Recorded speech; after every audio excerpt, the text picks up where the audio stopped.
my ordinary angels. Today we are in Tamworth 2020 Festival. We're back again at what I'm calling the Robertson Studio, because this is our 4th or 5th podcast that we've recorded here, and we thank Graham and Jane so much again for having us in this beautiful venue. We have a live audience. Make some noise.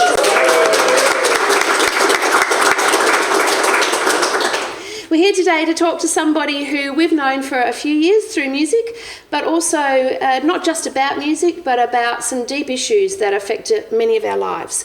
Mental health and the awareness of mental health and mental illness is becoming more prevalent in our community, which is fantastic. We need to have great education and higher awareness so that we can support and understand and help our community work through these issues. I'd like to welcome today to Ordinary Angels, Sue Wilson. Thanks for having me. Give Sue a clap too. She's a little nervous. A little nervous is fine. Yeah, Sue. Very nervous. We have some deep stuff to talk about today. Absolutely. And I'm really grateful for you to be open to talk about this issue. Mm-hmm. And we've had little chats over the years, but I suspect today I'm going to learn a lot more about you and your family, yes. And I look forward to that. I found out by looking at your Facebook and trolling through some things that you were actually trained as an electrical engineer. Well, I actually got a job as an apprentice electrician, but this was way back when I was dating a man who worked for the SEC, as it was known. Right. And he didn't want me working in a male-dominated field, so he gave me an ultimatum if I took on that apprenticeship that we were done. So I went and started work in a pharmacy. So you chose the bloke? Yeah, it was a really bad move because that's no longer, and I went on to train as an Estee Lauder consultant and did makeup and worked in a pharmacy for many years, and it was lovely. I really enjoyed that, but I didn't really get a trade as such. So in hindsight, I should have chosen my career over a man, but yeah. Well, it can go either way. If that man was still in your life and you loved him adorably, that wouldn't have mattered, right? That's right, true. Yeah. But yeah. Yeah, looking back. So your current job? Well, basically, I'm just a casual employee with the local hospital at Sale. Yes. And I also work at Woolworths because it's a good job to work around the family because I've got children that being casual in a few jobs, I can dictate what I do. Wonderful. And you travel a lot. I do travel a lot, and I also volunteer a lot with the music industry, the country music industry. Fantastic. Yeah. And that's how we've got to know you, and we'll talk a little bit about the things that you do, the awareness raising that you do, and the charity events, because that's really important. But from what I know of you and your family that I've known over the last few years, you seem a very close family. We are, yes. Always large been that family. way? Yep. I'm the eldest of seven children. Well, we've lost one, but eldest of 7, and we are very close. So wonderful. Yeah. So we're here today to really talk about. We want to talk about Catherine. Yeah. And 2013 and the tragedy that just changed your lives. Sure did. Tell us about her. Well, Kathy, she's second youngest in the family, and just amazing girl. Yeah, she had so much love in her heart. She had the rough end of the stick. She had different guys that she lived with and who hurt her, and she moved on. But the year that she died, we thought she was in a happy place. She used to adopt fur babies, as we called them, like puppies, and gave them a loving home from homeless pounds and things. Is that a foster thing? Well, kind of, yeah. And they just adored her. You can always tell somebody who loves their dogs because you can see the love the dogs give her, and they wouldn't be anywhere away from her. And she was in a happy place. So we thought, I'd only just said to a few friends when they asked of her about a week or so prior to us getting on Cruising Country number 3, how's Kathy? I haven't asked you about Kathy for a while. And I said, oh my gosh, finally she's in a happy place. She's got a wonderful guy. She's living down in Melbourne. She's got a job, and it seems like everything's going really good for her. Finally, she deserves that. Yeah, and then a group of my friends and I and husband, we got on a cruise to go off, and we set sail on Cruising Country number 3, which was going to be a holiday of a lifetime. And that very night that we sailed out of Sydney Harbour was the night that she took her life. So changed everything. Yeah. So. And like you said, there wasn't any immediate warning leading up to that. No. In hindsight, were there other signs that you felt like now that make sense, or was it completely out of the blue? No, like there was some insecurities in her life. Like we were really good buddies. So even though I was the oldest sister, she was the youngest.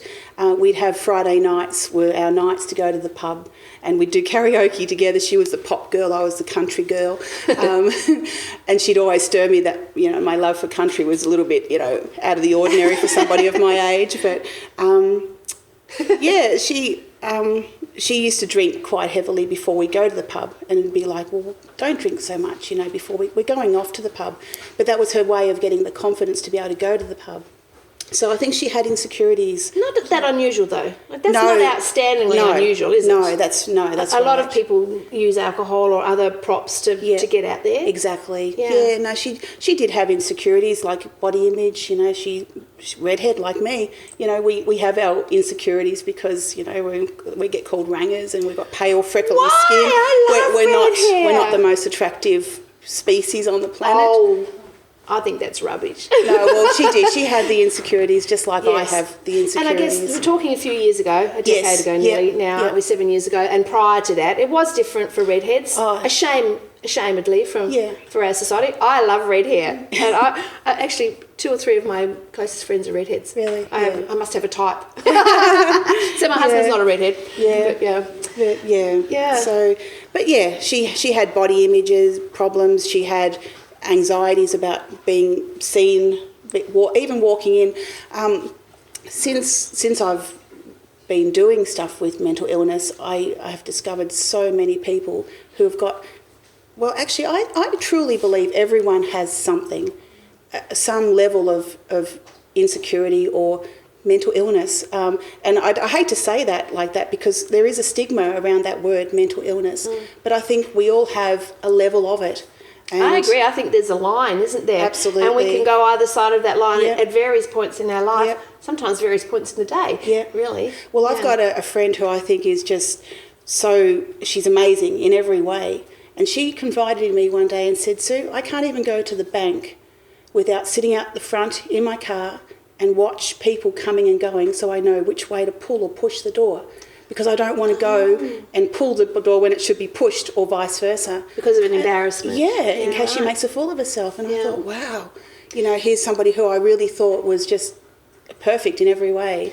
What do you think is responsible in our society? What are we doing? Because mental illness, even though our awareness around mental health is increasing, which is great, mental illness is definitely on the rise. I think so too, Why are we so insecure about, well, like, what does it matter whether we push the door and we go the wrong way? Yeah, you know, some of us can laugh that off. We all have our own little triggers, right? Yeah. Why are we escalating so much? What do you think? I don't know. Is it social media?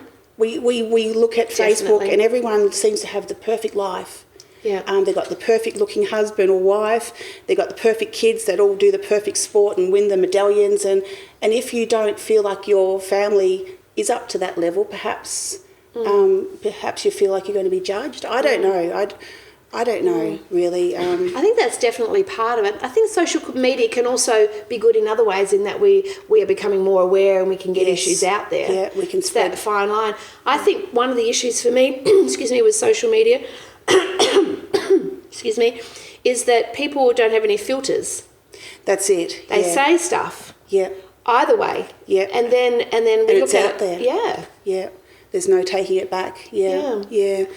No, it's one of those things that we just need to make aware that not everybody's perfect. And it's good to be positive, isn't it? And it's good to have positive things, but that's it. But let's be realistic. Yes. And not over dramatise things or make things over exaggerate. Yes, make things look better to keep up with the Joneses. There's a lot of keeping up with the Joneses. Oh, there sure is. Yeah. So 2013 we lost Kathy, and it was a really hard cruise because we couldn't get off the ship. It happened on the Saturday night. Oh, so you got 13th. The news. Well, I had a message from one of my girlfriends who left her Facebook open for interaction with the outside world, because once you get on a cruise ship, there's insular. Yeah, it's kind of like, unless you buy the internet package, there is no connection with the outside world.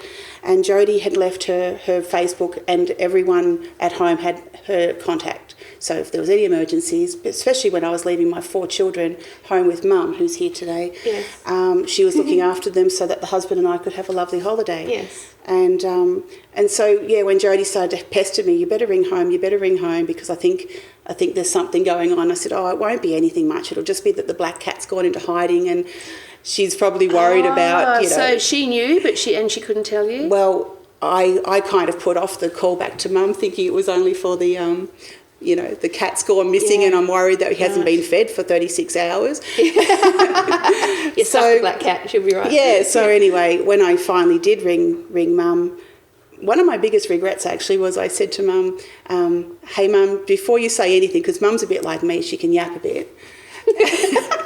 And I said, before you say anything, Mum, I'm just letting you know this phone call's costing me $10 a minute, because it was a satellite call. And that's normal life though. Yeah, I felt... It's just life. Yeah, so, and then Mum said, I'm sorry to do this to you, Dale, but, we lost Kathy last night, or Kathy died last night, and it was kind of like just everything stopped. Yeah. And, and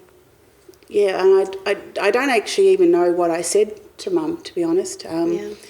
But, it was just immediate like... shock. Yeah, it was. And I basically handed the phone to the husband, and because he was, like, looking at me like, what's happened? Yeah. He was thinking that something had happened to Dad or to Rob, like my stepdad, or something, because you don't ever expect your little sister to... take her own life. Yeah. Especially when she was in what you thought was a good place. Yeah, that's right. Do you think that she was masking? Well, perhaps. Or was it a instantaneous? Have you got any clue? Did she leave any? She had an argument they'd had some friends over for dinner, and they'd had an argument, again, alcohol probably related, and whatever led to the argument led for him to say, right, you can go home, we're done, we're finished. You go back to Sale, back to your family, because we're finished. Wow. Broke her heart. Okay. And, he went off to bed that night. He didn't know where she was. So you said life sort of stopped, and I bet it stopped for quite a while. It did. Like a normal life goes on around. How was that for you? We might call Vanessa. We might need a tissue, Vanessa. I didn't think of that earlier. Could you grab us a tissue, please? Yeah, well, we had to stay on that ship for another 4 days because we were out in the middle of the ocean when the news came. Yeah. And the husband was saying, can't they fly a helicopter and winch us up and take us home? And no, we can't do that. And the ship were amazing. They gave us private dining. And they said, look, the best thing we can do is leave you on with us until we get to Noumea. Yes. Sorry. That's all right. This is what life is about. Thank you. Thank you. And so we stayed on the cruise ship until Noumea, and we flew home. I actually don't remember the flight home. I bet you don't. It was surreal. To Sydney, to Melbourne, and then the drive home, and I don't actually remember any of that. But I just remember walking into the house, into Mum's house, and all my brothers and sisters were there. And so I think I had to bring it all back to them again, that rawness, because they were seeing me for the first time. Yeah. So they were all, probably just as heartbroken as they were. Not that ended after only 4 or 5 days, but they went through all those emotions again. And I'll never forget my brother grabbing me and hugging me, and he held me so tight, and it was pretty hard. Yeah. And did it bring you closer together as a family, or were there hard times where you kind of felt a bit more isolated from each other? Because tragedy can go either way. No, I think it has brought us closer together, including even my dad, because Mum and Dad are divorced and Mum's remarried. But we're all, it's like the Brady Bunch. We are all very close, and it's nice to be like that. And I'm glad it actually happened before Kathy went, because she saw that coming together. Yes. And I think that's been a good thing for the youngest brother too, because he needed to have everyone happy. Yeah. But it was a really dark time for me after we buried her. It was hard to function. It really was. You must have had so many questions. Yeah. Do you still have questions? Yeah, I do. Sorry. It's all right. Let's take a moment. It's all good. So many positive things have come out. Let's move to that for now. So many positive things have come out of this terrible tragedy. Absolutely. And suicide at the moment is very forefront in our awareness of mental illness, because there are so many people who are making that choice. And as we know, in the music industry, we are no stranger to it. And sometimes we get the biggest shock because people who we think have it all together. Absolutely, like Glenn. Like Glenn. Yeah. Glenn Hanna, yeah. And, it cuts us to the quick, because we think, but for the grace of God, that could definitely be us, because we are walking that line. That's right. And I know that at an earlier time in my life, when life was really hard, that I was certainly on the edge of that. Yeah. And that has led me to do the things that I'm doing now. Yeah. I remember standing on the edge of a highway, and my earth angel came and tapped me on the shoulder and said, "What are you doing?" And I guess I remember that time. It was just a blur, and I'm not that kind of person, but there was things happening around me, and sometimes we're very unaware of those things. Yeah. And the campaign, Are You Okay? How do you feel about that? I just love any of those mental illness charities that help to raise that awareness. But this year we chose Are You Okay for my show. Yes. And I think it's such an important thing that we keep being reminded that the happiest person can be the person hurting the most. Yes. And the people who are quiet, they could be hurting too. Yes. The more I go through my life, the more I see that every single person has a story. Yes. Some are vocal about it, some tell you openly. Some stranger will start telling you about losses in their life. Yes. And others don't say a word. But when they gain that trust in you and realise that you've got your own issues, yes, and that they can actually talk to you, some of the things that have come out just astonish me. Just everybody has a story. Everybody is hurting. There's not one exception to that rule. It's just we don't know about it, and we need to be so kind to everybody around us, because we're all hurting in our own way. And we can't understand people's triggers, and we can't be completely responsible for that, but we can step back and look at our own behaviour and say, am I acting kindly here? Yeah. And I've learned over the years too, the more that I interact with people and work with a lot of people who are hurting, I start to see signs in society with people that you just brush by on a daily basis. And there are signs, aren't there? Absolutely. There's something about people who are really what I call masked up. They've got lots of masks on. Yeah. And you do start to see that once you become aware of it, don't you? You do. Can't always do anything about it. No, but even just smiling to a stranger in the street, or somebody who doesn't look like, like my husband used to stir me. You talk to any Joe Bloggs up the street. Yeah. And I'm like, but that Joe Bloggs that I just said hello to just looked shocked at me and then smiled. Maybe I've made his day. Yes. And I don't think it hurts to say hello or smile, or if somebody's struggling to find the last 25 cents to pay for their groceries, to hand them a 25 cents. Yeah. Those little things. Yes. And I work in the supermarket, like I said, and the other day, just prior to Christmas, there was a lady who I scanned her items, told her the price, her card didn't work. And she said, I'm so sorry, this is so embarrassing, because Christmas time, it's so busy, there's people everywhere, and some people are a bit aggressive because they want to get in and out. The man behind her didn't look like he had 2 shillings, and he handed a $50 note over to me and said, here, fix it up with that. And it was... Oh, and random act of kindness. It was amazing. That can change the world. And I grabbed him by the hand and I said, you're a special man. And he said, no, it's the least I can do. Yeah, he's an ordinary angel. He is very much so. And you do see those all the time. Yeah. It's just people don't talk about the goodness. No. They always have to say negative things about everything. It's definitely experiences. Prevalent. Which is why we're all here, right? Yeah. We want to tell good news. Yeah. So out of this tragedy, I know some amazing things, some very positive things have come out of your life, and you must have had to pull yourself out of that. I did. You're a person who now raises awareness on quite a few issues, not just that aspect of mental health, but lots of different things. That's it. I follow you. We follow each other on Facebook, so there's a lot of things that you really put out there and say, be aware of this, people, and I think that's absolutely wonderful. You've just done your Pure Country Spectacular number 6 right here in 2020. Yeah. Tell us about that. That's one of the things that has come out of this. Yeah. Well, actually, it came from a dream, believe it or not. Okay. I don't know if you want to hear the story. I do. Do we? Yes, we do. Well, Like I said, I'm married to an Irishman, and he's a big believer that if somebody's having a dream, be it good or bad, you should let them finish it. So this particular night I was dreaming, and I must have been crying in my sleep. And he considered waking me up to get me out of the pain, because he knew I must have been in pain. Yes. But he thought, no, she needs to finish the dream, whatever it is, or the nightmare. I've never heard of that. Yeah. Usually people wake you up. I cry in my sleep occasionally. Dave's always like, you're right. Well, he said that I should finish my dream anyway. Right. I woke up and my pillow was wet. Wow. But I'm one that never remembers my dreams. I know I've had one because I wake up sort of stirred, my heart's pounding. But, yeah, I actually remembered it, and it was losing Kathy all over again. But it was like a watery type thing. She was on a pontoon. The whole family was on the shoreline, and she was floating, and we were trying to reach her, and we couldn't reach her, and we were all crying and sobbing because she drifted away.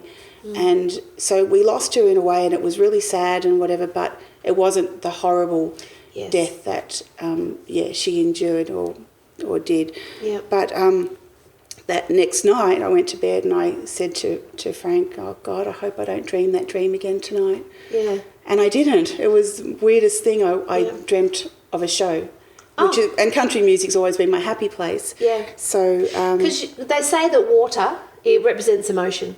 Okay. So when we dream of anything water, so if water's crashing on us, that can represent that we're really struggling with something and feeling overwhelmed. Okay. For you, that might have been the birthing of a new idea. Yeah, maybe. Yeah. But yeah, so that night, the second night, I woke up the next morning with this really vivid dream of a theatre, 7 stars, 7 names. Yep. And I could remember all the names, and I remembered the theatre. I don't know where the theatre was, but I just remembered it was a beautiful theatre with the acoustics so crisp that the male MC on the stage, you could hear his moist lips, like, do you know what I mean? Like, no, that sounds really weird, doesn't it? But, and anyway. Crystal clear, as the Capitol Theatre can be. It's beautiful. Well, and I told a friend within the music industry what the dream was about, because she was one of the stars. Yes. And she told me that I should go for it. You know, this might be something that I could build on. I was like, oh my God, nobody will take me seriously. And so I was kind of thrown from being a fan to being a so-called promoter or creator of a show. And the first year we were not in the ideal time slot. It was a 10 o'clock in the morning show, which is not what I envisioned. You know, my image was a nighttime glamour show. Tamworth is hard to get up. We're all right. Yeah. We started this at 10 a.m. That's it. But yeah, so that's how it started. It was going to be a once-off, and it was so successul that we... so they came anyway, even in the non-ideal, because that's what we do here in Tamworth. Yeah, so... And I found that those 6 months of prep, because it does take 6 months to do a show of that style, was my healing, because it made me focus on what I had to do, running sheets and organise band members and charts, and the artists confirm all of that, and my advertising material. And suddenly I realised that being busy made me a better mum, because I was able to function. I think the busier we are, the more we function. Like, it might be different for men, but but women, I think the more they take on, the better they are at everything that they do take on. Well, they say if you want something done, ask a busy woman. Yeah, exactly. I suddenly I got on the committees, back onto the school committees and everything else, and become very functioning member of society. I did again after my. You know, there was days that I didn't want to get out of bed after losing Kathy, and it was a real struggle. And have you felt her with you? I do. I often do. Strangely, I do feel her around me. Yeah. She didn't like country music, and she always stirred me about it. She's probably saying, "Wow, what are you doing?"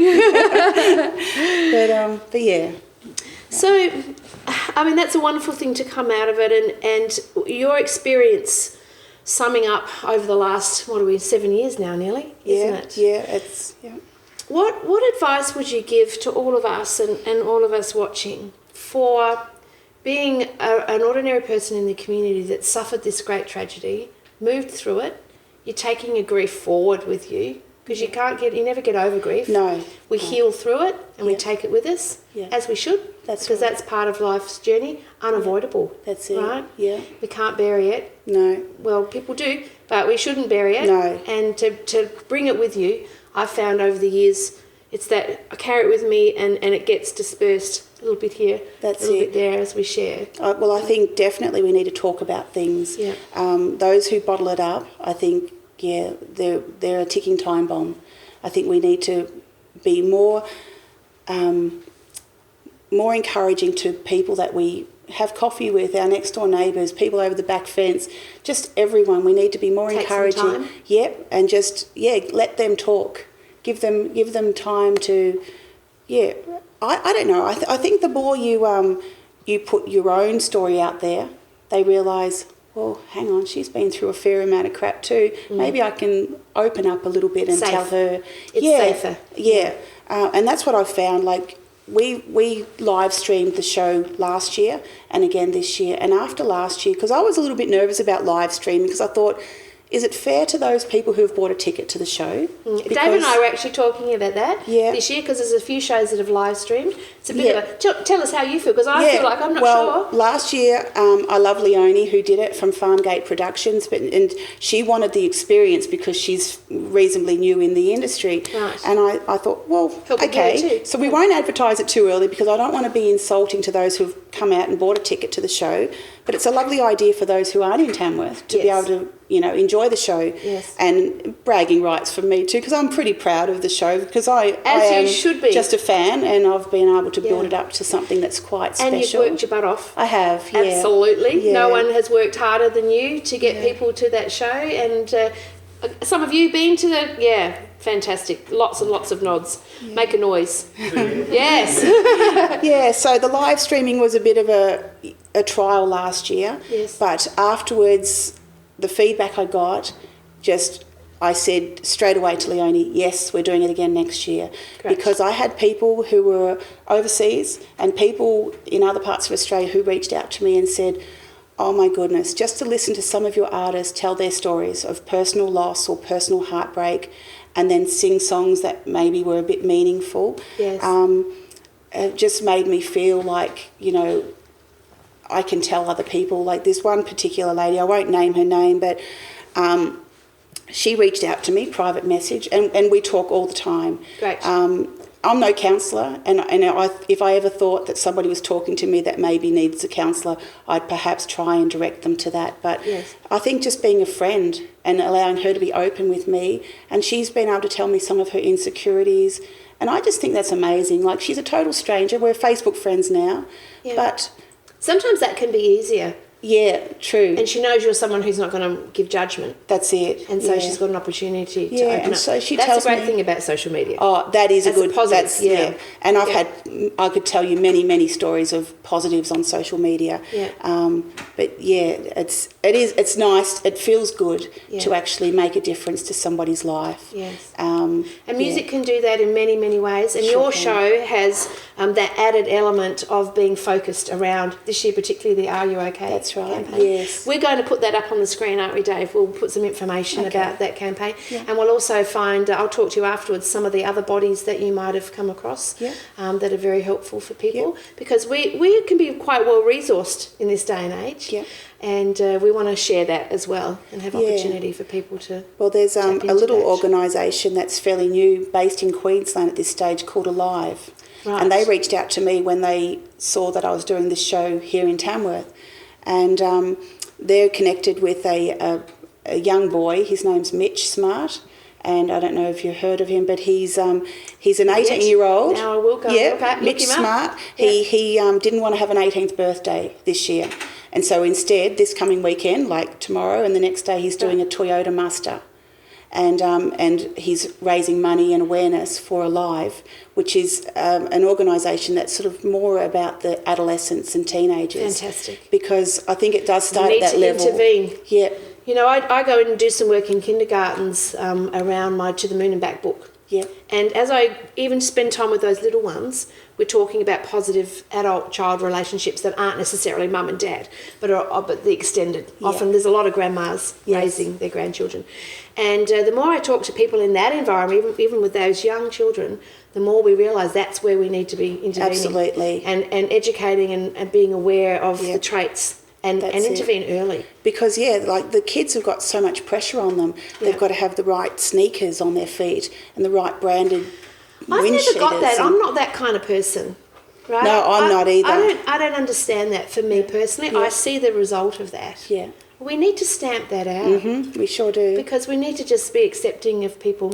One of the things I was actually thinking about fashion these days, pretty much, unless you're really focused in, we can wear anything we like, right? Yeah. That is better. Yeah. But this whole body image thing and... That's it. I've heard of a trend in America, and it's probably rife all around the world, where young women are worried about the thigh gap. Oh, wow. That if their thighs touch, that's a terrible thing apparently. Wow. Who knew? Like, I wouldn't even think about that. No. And I hear young teenagers talking about, I've got to work on my body because I don't have a thigh gap. Oh, wow. Who says? Yeah, that's it. It's Where is this spreading? I've only got four sons, no daughters, thank goodness, but even they spend so much time looking in the mirror, making sure their hair's right, and they get a few wispies around the back of their neck. I need to have a haircut. Yeah, there is a lot of pressure on them, I think, in this day and age. And again, it goes back to the social media, because they see all these perfect people and they think they need to be like that to be cool.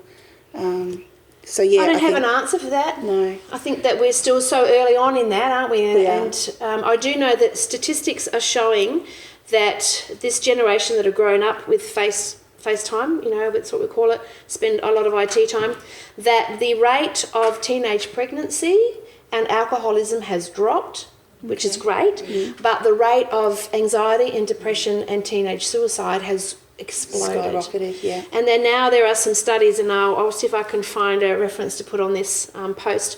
There's this great interview with a guy on the ABC, and he's talking about the science behind that. Now, we now have 20 years or more of screens.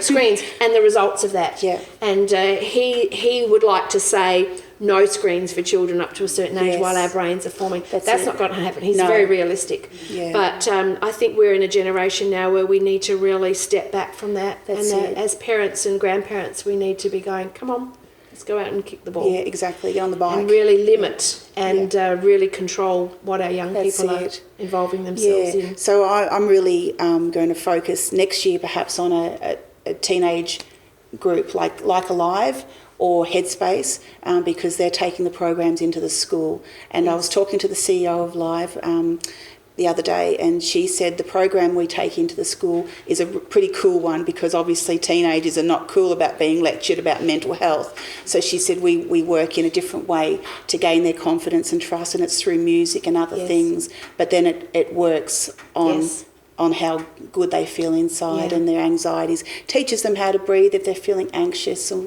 about exams and things like that. And just talking to her, I haven't really had time to look at her program, because she basically contacted me about a week before I left for Tamworth, and it was like there wasn't enough time. No. But she sent me all the program and showed me what the schools can have, and I said, well, I'd love to be an advocate for you to take it to the schools and show them what the program consists of. And we'll get some information to post for that as well. Absolutely, that'd be great.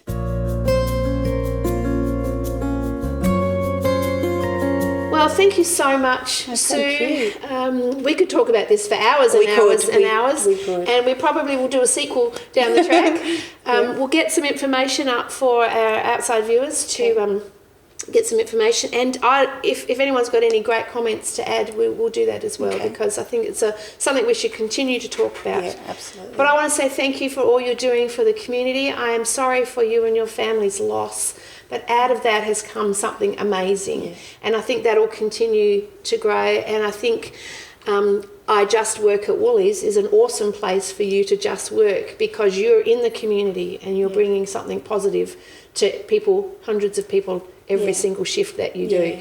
And I think that that's going to, that and all the other things that you do are amazing. So, Sue Wilson, you are an ordinary angel. Please thank Sue. Thank you.